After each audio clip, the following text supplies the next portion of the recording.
It's really funny how social media made me realize how important the real world is. Yeah. How important it is to be outside because you see how empty it is. I didn't realize how f***ed up people's minds are. Just on a day-to-day basis, if you're plugged into social media, how can you control your brain and really just find your sense of purpose and escape like clown world, escape the matrix? You have to be obsessed with succeeding. Welcome back to the Dylan Madden Show. My name's Dylan Madden. I'm sitting down with the legend of YouTube, Sneako. What's going on, bro? The legend of Rumble now. I mean, yeah, that kind of does make me a legend. You know, it's cool to be banned, right? Yeah. I was talking to Justin Waller, and he was like, oh, someone just took down my Instagram. It's just a bunch of kids trying to spam me. I wish I could say it was the Matrix. It is kind of fun to be like, yeah, the Matrix took me out, and, you know, it gives it a level of like, oh, what's going on? Sounds cool, yeah. There's some mystery behind it, but it's great to finally do this in Dubai. A great view. Likewise, bro. Thanks to for letting us shoot it at his house. Yeah. So one question.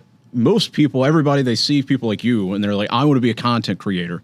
And they get on their phone, they start doing all the weird shit and all that. Like, how can you actually be interesting without just being like stereotypical clown world person? So how can you be interesting and generate influence? Because like the influence you have is like, it's inspiring. So for the average person, how can they start getting into the whole YouTube game, Rumble game, Instagram, whatever, create content in an interesting and entertaining way, but maintain their own sense of truth? It's interesting to see now because a lot of guys like you, I would call yourself a digital nomad, and people who are really business savvy and add a lot of value to the world, they want to be able to go and share that and get into content creation. I've seen a big shift. I've been doing content for 10 years now. It's been a decade. I'm young, I'm 24, and I've been doing it for a long time. But I've seen like this new demographic, like guys like you, want to get into this space and want to do this.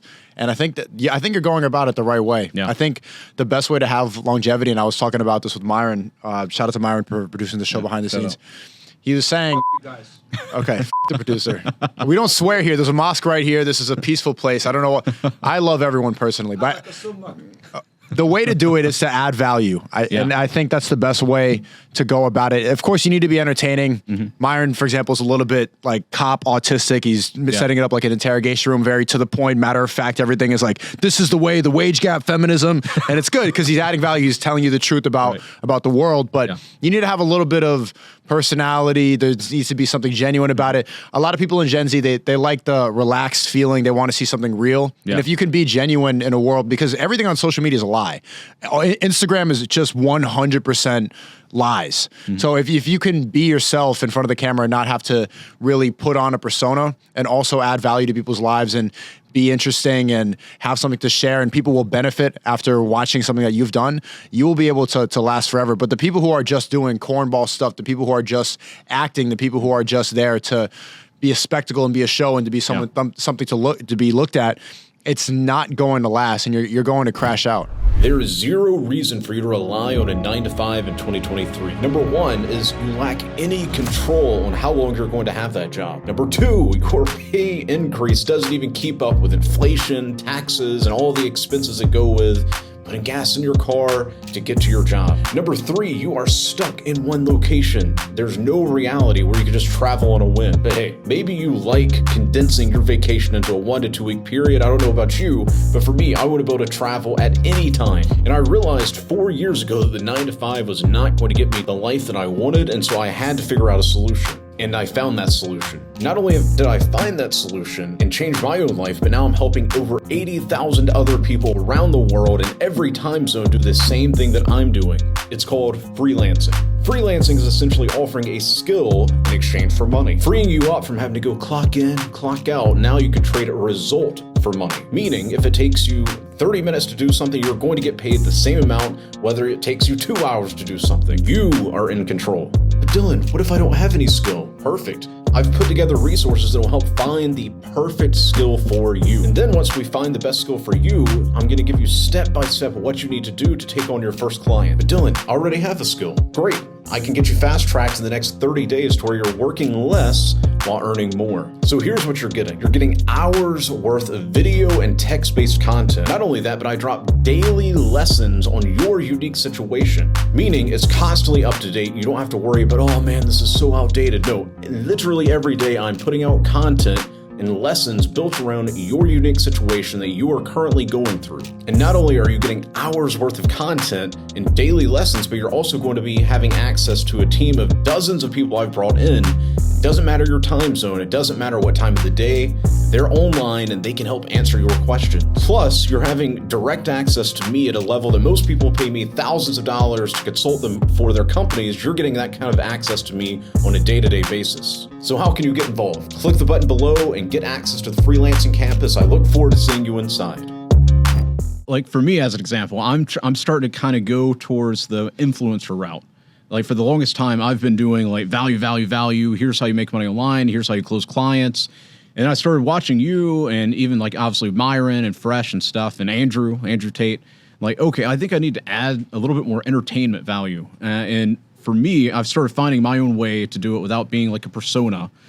So that actually leads me to what goes through your mind whenever you're creating content. Like for me, it's like, how can I generate, like example, I've been talking about or comparing Islam to Christianity, little things like that, because I'm actually studying the Quran right now, and I've been a longtime Christian. So I'm finding things that are actually authentic to me to be entertaining. But for you, like what goes through your mind when you're creating content? Like I already know because we've been hanging out the last few days, but like for the viewer, what goes through your mind whenever you're writing your tweets, because I love your Twitter, or whenever you sit down to make videos or something like that? It's at this point where I was realizing that in the mosque just now I went with and someone else, I'm not sure if I'm able to say, but we went in there and I was thinking a lot about how much my brain is tied into social media. It's pretty much one. I've treated it like a diary for so long. I've grown up online. My life is this. Yeah. I go back and forth, and Myron's like, "You haven't really had a real job." Yeah, I've had real jobs. I've worked Uber Eats. I've worked at Subway. I've worked as an office temp. I've worked as a secretary. I did freelance photography. I worked. I did. Oh, that was in college. Yeah. I had these simple jobs back, but I didn't really work that long. Yeah. And so, but ultimately, this has been my life. Has been social media. So, and I realized thinking because it can make you. It's a crazy world. It's a crazy place. There's a lot of nonsense. There's a lot of Satanism 100%. Online. It really encourages a bunch of negative behavior. And I was standing in there, and one thing I realized is I always pick my fingernails. I'm always peeling the cuticles around my skins because I'm always thinking about like what people are going to say. What are people saying now? How do I get to the next content? How do I say something that's going to be interesting and different? I'm always thinking about the future. Same. It's hard for me to be in the present because of how much it's been tied into comments and reactions and what's next and coming. But I was standing in the mosque, my hands were like this, just here, and I was very aware of being in the present moment. So I think part of the reason why I don't have to even think about it that much is because it's just my brain is one with the internet. So on Twitter, it's like I know what's going to go viral because I've been doing it for so long. When I stream for 5 hours a night. I go 5 hours a night, 8 p.m. every single day, rumble.com/Sneako. Turn on the camera, me, Mike, camera, go. Boom. And I sometimes spend like 20, 30 minutes trying to figure out what I'm going to do. But, I mean, this has been for the past 7 months. I did cinematic videos, street interviews. I've done so many different types of content. But for the past 7 months, it's just been, boom, I'm going to go entertain a crowd of thousands of people. For 5 hours, what are you going to do? And you build those skills. Like when you do it over and over again, you have to add value. It needs to be funny. It's got to be interesting. It's got to be different. There's got to be It's got to be current. It's got to tie into stuff that's going on now. It has to be unique. There's a lot of different things. But I think the biggest thing is to lead with high energy. That's why I like Trump so much compared to the other ones. Trump, he shifted a lot after 2015, but one of the big reasons why that 2015, 2016 campaign was so much fun was it was like, I'm high energy. He was calling Jeb Bush, you're low energy. And it was funny. He's on the debate stage and you were just, every time the camera would go on him, wrong. You always had a punchline ready to go. Everyone else is robotic. And then you saw like Marco Rubio and the other politicians trying to adopt some of that strategy, become entertaining. And it's just, it doesn't hit like 2015. It was high energy. And then you go to a Trump rally, even then I wasn't even that in tune with conservative talking points and the Republican Party, all that. I liked the Trump rally so much because it was just fun. We would just all be, lock her up. Like, yeah, lock her up. Let's go. Like a feminist would show up with a big sign, fat feminist. She'd be like, wah! And then she would get kicked out by the cops and everyone would go, boo, bye. It had that. Biden can't do that. So I like the fact that if I'm not being entertained, if there isn't high energy, if you're not connecting with the audience, then I don't think there's anything there. It needs that. So, I mean, what would you say? Because, like, for me, I'm still on YouTube. Thanks be to God. We'll see. Maybe I'll move over to Rumble. But what would you say for the person that sees people like you going out there and actually spreading the truth and being entertaining and all that type of stuff. And they see people like me, they're like adding value in a certain type of way around freelancing. They're like, okay, I want to start creating content, but I'm worried about being banned. So instead, I'm not going to talk about certain things. How would you create a brand, whether it's on Twitter, whether it's on Rumble, YouTube, Instagram, create a brand that actually aligns with your truth? Because you have a quote that you say all the time. Truth through funny. Yes. How would you do that in like 2023 with everything that's going on? I know they're moving into like AI as the future and all this type of stuff, but how would you build a brand in a way that you can actually monetize it, live off it, without having to worry about like losing your entire livelihood? Just I think you're doing it the perfect way. Yeah, I think you're doing it the perfect way where everything that all the stuff that you put out there ties into exactly what you're saying. You're helping people out. It ties into your work outside of content creation. I was talking to Shooter about that. I think the best way to go is to not even prioritize content, especially for young guys. I think that you need to have real life experience. You need to be in the world because, or if you're just a social media guy, what are you going to talk about? I haven't been streaming since I came to Dubai and I've been quiet a lot of the time. I'm talking to people a lot older. I'm just trying to take it all in. I'm trying to learn more. I'm trying to experience a different culture. Of course, I've never even been to the Middle East before. I've never stepped in a mosque really and prayed like that before. I'm always trying to take in new information and experience new cultures so that I have something to talk about on stream. If I'm just going to turn on it for 5 hours every night, like, okay, what? Like after like 2 days, it's old. Yeah. So I think that it's good to have different businesses. It's good to have something else, you know? And I noticed that with a lot of like vloggers that I used to be around in New York City is that they're still making day in my life videos every day. It's like, so what is your day is making day in your life videos. That's what you do. Is make your morning routine is making a morning routine video. It's stupid. So you need to have something external, or else you're just making content about nothing. Right. You need to be outside. You need to be in the real world, which is where you are. Yeah. And I have a question for you. Yeah. I am wondering, what is the biggest mindset change that you learned from Andrew and Tristan? Obviously, I think you spend more time with Andrew, but what's the biggest mindset shift? Because you can see it in the way that you carry yourself. You're very purpose-driven and direct. What was something that he said that changed your mindset? Well, it actually started the very first time we met up in DC. I kept noticing he was using the word conscious. I consciously do this. I consciously do that. And for whatever reason, that really stuck with me. I know that sounds weird, but I was like, wait, I could be like conscious of every single thing I do. And I asked him about it, and he was like, yeah, from the way I dress, the way I grab my cup of water, everything I do is conscious. I don't just randomly go through life doing anything. And for me personally, that first little thing was like super. It just flipped something in my mind because I realized, because he's really big on self-reflection and analyzing yourself. I realized that so much of what I was doing was just based off because, well, that's what I've always done. And like I was always that weird kid that I didn't want to fit into the mold. I always wanted to be a businessman. I didn't like being told what to do. So I was already on the path. But then I started realizing, like, oh wait, I can actually be conscious of everything I'm doing, like, and intentional. It was little things like that. And then another story, we were going to be launching some new company together, and I was brand new to copywriting at the time.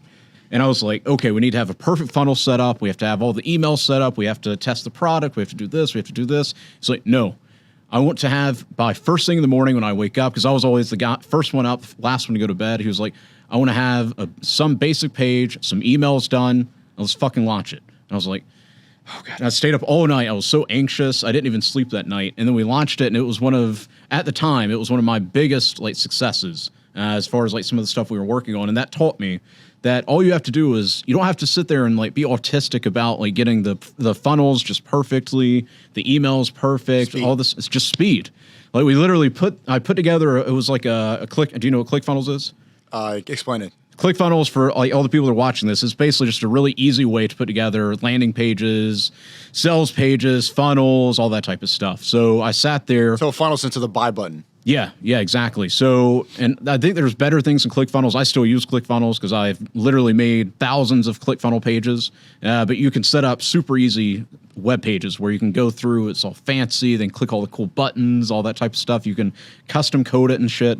But anyways, I set that up. It was like a headline, a few little pieces of copy, and a button. That's all I had. Because I'd spent all night. I was like, okay, the emails are the most important. I was just typing them up. Okay. And we launched it. And I'm not going to name drop the amount of money. I'll do it off air. But at that time, it was Big like money. big money. Yeah, that was like big money. The probably fact that you can't say it means it's big. bro, it was like 4 or 5 years of what I would have earned is like whenever I was back, because I used to clean bathrooms and I flipped things on Craigslist. It would have been like years and years and years of me like changing trash bags and all that to get to that. He made it in less than a day. And that was all while we were out just eating steak, just doing our thing. And then he went off to drive his Lambo. And I was just sitting there running live chat, just doing my thing. And we made that kind of money just like that. That will change your entire perspective on how you live life and how you're supposed to be conscious and be deliberate and actually play chess with life. It's funny how strong that analogy is, how every decision you make and everything you do should be conscious. But a lot of people that are stuck in Gen Z, how old are you? You're 26, 27? I just turned 29. 29. Yeah. People you're a millennial, but Gen Z, the people, you've seen the difference. You've seen the shit. You probably didn't grow up completely with social media. And I was like right on the edge. Right on the edge. Yeah. Yeah, but people who are just giving it. Yeah. We don't think that far ahead because of how distracted. Well, I don't need to speak to you like you're a boomer, but you're constantly just thinking. I'm fighting it all the time, bro. Yeah, like 6 seconds ahead, 7 seconds ahead. Yeah. There's so many distractions that you're not thinking very consciously.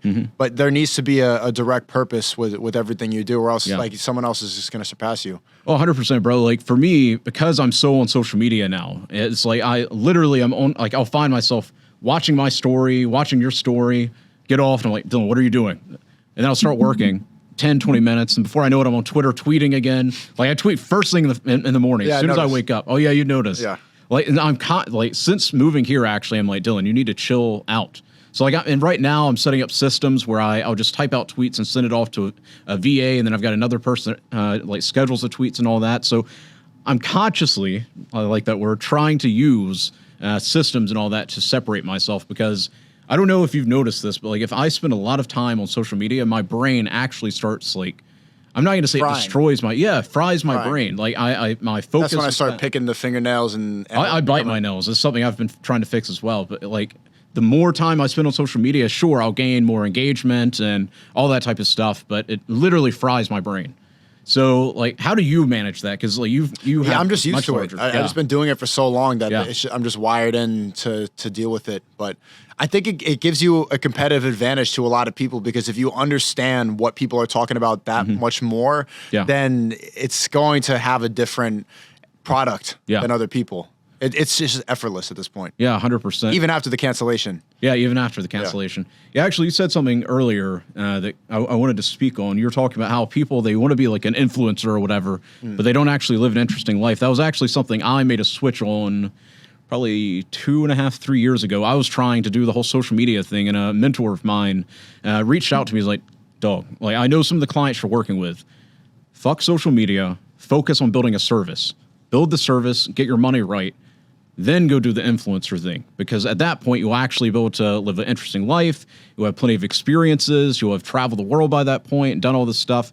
And for me personally, like this, towards the end of last year was when I was like, okay, Dylan, you've earned the right to actually go down this like influencer path. Because like I've traveled all over the world, been to 17 countries. You have something to talk about. Exactly. Right. It's actually funny how quickly Andrew and Tristan conquered social media, even after the cancellation, and not even really, like, it's my whole thing, pretty much. I have different courses and businesses, stuff like that, I invest, but really my bread and butter is social media. I've been doing it for 10 years, and then they come on the scene, it's not their main thing, but they become that much more interesting and able to speak fast and just dominate a podcast because they have that real world experience. And there's so much noise, everybody's doing it.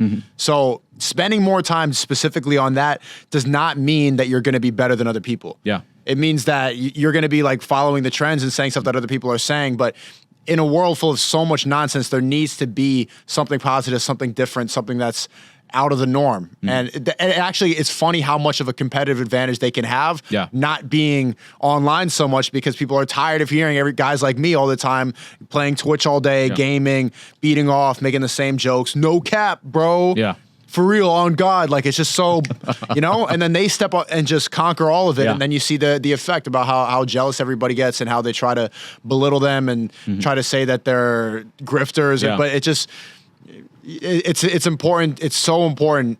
It's really funny how social media made me realize how important the real world is, how important it is to be outside, because you see how empty it is. Yeah, 100%. And like for the average person that's watching this, maybe they're just starting to get into your content, maybe my content, and so they're starting to wake up from the matrix, but they feel depressed because like I talk to kids all the time, bro, and I didn't realize how fucked up people's minds are. Like kids, like super messed up. Like how can they like find their sense of purpose? How can they stay positive, whether they're an influencer, whether they're a freelancer, whether they're anything, like just on a day-to-day basis, if you're plugged into social media, how can you control your brain and really just find your sense of purpose and escape like clown world, escape the matrix? You have to be obsessed with succeeding. You have to, so the reality is everybody's going to spend time on social media. Like we're not going to delete the apps. We're going to be part of it anyway, but you need to curate the people that you watch and so that they have a positive effect in your life. Yeah. I'm sure that you don't follow a bunch of feminists and a bunch of like cancel culture people. Them, So even now, like the stuff that I look at, I'm addicted to social media, but everybody I watch is positive. Everybody I watch, I'm learning something from. It's entertainment, but there's also something that they're saying that I'm going to be able to take away from. I use social media as a tool. And if you're using it to game, if you're using it to go reply to comment sections and to like, if you're putting an NBA young boy profile picture with like, you're just wasting your life. Yeah. K-pop people, Nicki Minaj stands, like whatever, bro. Like you are actually wasting your time and you're just a pure consumer. And you need to be creating more than you're consuming, especially with this and how much more it's going to be a tool. Look, it's been proven by Andrew and Tristan how strong the attention economy is. Yeah. And I say this over and over again, the next billionaires are going to be people that are content creators. The next president, Logan Paul, is going to be in the Oval Office with the nuclear codes, man. Oh, geez. It's going to be Bryce Hall, a TikToker, someone going like this, boom, nuclear code, you know, nay-naying on the whatever. But that's the future. Mr. Beast is going to be the next Elon Musk, 100%. He's 24. He's my age. I've known him for long. I'm telling you, he's going to be the next Zuckerberg. He's going to be the next. These are the people that are going to dominate the world and be the richest people because influence and attention is a currency. That's the new crypto is attention. Yeah. And I think a lot of people don't fully understand that, but you need to understand that now. So, look, your mind is, if it's free, then you're the product. Yeah. So social media is free, and oh wow, think about that. What? That was deep. No, yeah. If it's free, you're the product. So you don't have to pay for Twitch. So how are they going to make money off of you? They're going to destroy your mind. They're going to rot it. You can't say the word simp. They want you to be addicted. They want, You're getting dumber. You're getting slower. They're spamming ads that are 3 minutes long. So you sit there, Coca-Cola, okay. Your brain is what they're mining. That's what they're taking away from. So once you understand that, then you know how to utilize your time. Time is a commodity. Time is the most powerful resource you have. So you can't waste it at all. People that are watching this right now, and if you're depressed, stuff like that, I've been there before. I'm sure you've been there before. Yeah. You completely shift that when you don't even believe that you have it. When you don't even believe that it's real. Yeah. I think the biggest shift has been hypnotizing my mind to not even allow those thoughts to enter. Right. I want to hear what yours is, but I will quickly say mine. It's just as soon as I get a negative thought, and sometimes it happens like when I wake up and I scroll like, oh, you lazy piece of shit. Just push it out. So it even happens to Sneako. I don't allow any of that to enter my mind anymore. You have to be conscious with everything you do, and you can't, every time you have a negative thought, anytime you don't speak negative words, don't say anything, don't engage in like debates back and forth with nobody arguing about celebrity drama, celebrity bullshit. You can't, because it's going to rot your mind. But I'm curious, you used to be, you used to be fat, like super fat, extremely super fat, bro. How was Andrew, like, was the conscious thing that he said, was that the biggest shift, or like how did you get out of like being a slave wage, overweight, stuff like that to where you are now? You're from South Carolina? Oh yeah. If you hear how he sounds, I would have never thought that. You sound like you're from like South Africa or something. Like I don't even know. Like you sound like a guy on the radios from the 40s. How did you become like some dumpy guy to what you are now? So for me, I used to sound like this. It was bad, bro. I posted a video to Instagram the other day, and I was like, literally, I was like, oh man, this is so cringe. And my team's like, no, post it. People need to see it. And I was like, okay, fine, I'll post it. But I changed my voice to the point where people in South Carolina would be, where are you from, boy? And I'd be like, I'm from here. You don't sound like us. You from New York or something? And I'd be like, no, I've been here my entire life. But for me, I was always like, kid, I just wasn't happy. Like, I was never happy. I always felt like I was missing something. So that led me to reading a lot of like self-help books. But then you get to a point where you're like, I've read like 100 books now. Like my life hasn't changed. And You become addicted to self-improvement instead of actually improving. 100% addicted to it, bro. And then one time I got out of the shower and I had somebody in the other room. Got out of the shower and I saw myself in all of my glory as it was jiggling as I got out of the shower. And I weighed myself. Bro, it was disgusting. How much you weigh? I was 285 pounds. Bomba clad. Yes, bro. 285 pounds. And I saw, like, literally, bro, I put a shirt on. I just went back to the room, like, don't look at me. And I just Was anyone there or was it just you? Oh, it was a girl, yeah. Oh. And I was just like, don't look at me. Oh, I didn't actually say that, but, like, that's how my mind felt. Were you you had a shirt on when you were having bumbleclot sex? Oh, before I never even saw myself as like super fat until I got out of the shower for whatever reason that moment. Maybe I was like stupid before that or something, but I got out and my right foot touched the ground and my entire body just jiggled. I was like, my God, this is what I look like. Wow. Well, there was an earthquake later that day. I'm kidding. So like seeing that, and then I was always like had like an addictive personality. So like if I used to play World of Warcraft. I played World of Warcraft. One of my least played characters had like 24 hours in it, bro. 24 hours of my life in that one character. So I always had that obsessive personality. And then I started turning that addictive personality, the obsessive personality, into only obsessing about how can I make money? What do I not have that all these other people do? And I started networking with people. This was probably 2014. And I met Andrew in 2019. So this is 2014, 2015. And I started going to these events. And I've always been... I was talking to actually Fresh, I think last night. He said for him, his networking ability just happens naturally. I've always been that guy too. I think it's because people just sense I'm being genuine. I don't want anything out of the interaction. So like I would find myself still super fat, no value to offer to the world, but I would find myself like at events. And then a guy named Mike Certovich one time, he just shot me a text or a DM. He's like, yo, Dylan, my assistant's not going to be here. Can you help me run the event? Sure, let's do it. So I ran the event. Then Ed Lattimore and Alexander Cortez. Hey, Dylan, we're going to run an event. Can you help me with that? Sure, why not? So for me, anytime opportunity knocked, I didn't care if I was broke. I would find a way to make money to put myself in that situation. Because in my mind, I knew as long as I can be around successful people, there's no reality where I'm not going to be successful, which leads to kind of my mindset. In my mind, there's like in my mind, I literally say this, there's no reality where blah, blah, blah happens. Or doesn't happen. It just depends on the frame. And I literally, this will sound crazy, was on another podcast, I think last week sometime, I talked to my mind as if it's another entity. That's something I started doing around 2016, 2017, and it works for me. So I don't know if maybe you're like, oh my God, why am I talking to this Dylan guy? But I literally, my mind, I talk to it. I just say mind, like I don't have like a name for it. But I literally talk to my mind like it's a friend, an ally, whatever. And for me, because I used to have like super negative thoughts all the time, like suicidal at one point. I've made a video about it, just how I overcame that.